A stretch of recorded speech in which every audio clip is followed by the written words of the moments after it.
Hey there, welcome to day 12 of our alternative Advent adventure. Yesterday we looked at 2 bank accounts, which you can see the link up there. Today we are going for, drum roll please, we are going for habits.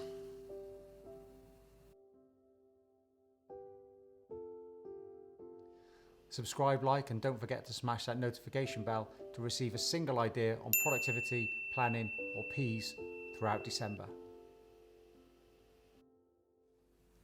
Habits are formed by doing the same action over and over again. And the more we do a habit, the better we get, the more our neural networks fire on habits, the stronger those habits become. Now, we talked about learning in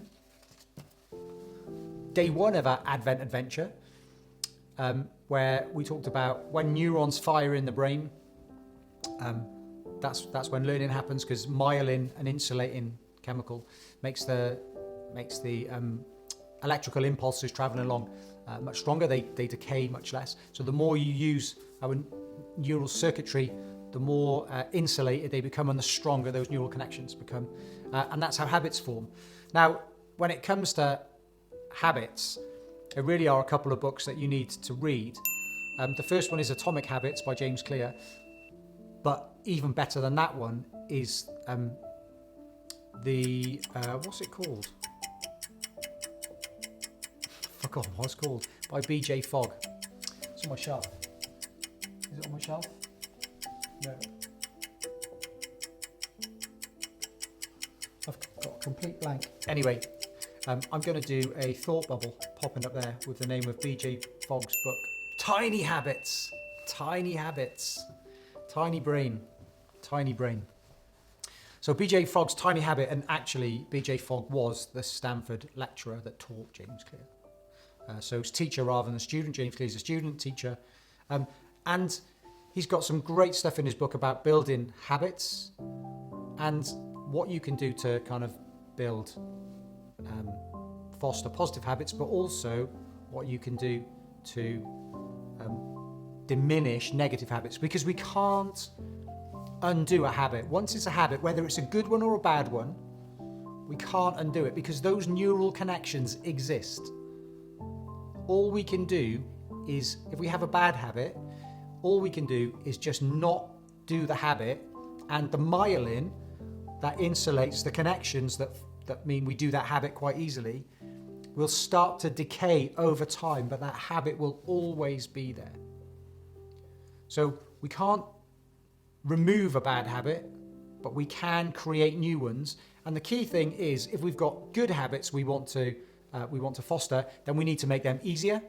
And the bad habits that we want to do less of, we need to make them more difficult.